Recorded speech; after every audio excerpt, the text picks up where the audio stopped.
اهدنا الصراط المستقيم صراط الذين أنعمت عليهم غير المغضوب عليهم ولا الضالين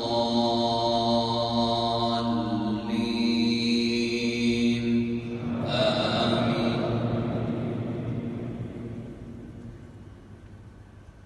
ولما دخلوا من حيث أمرهم أبوهم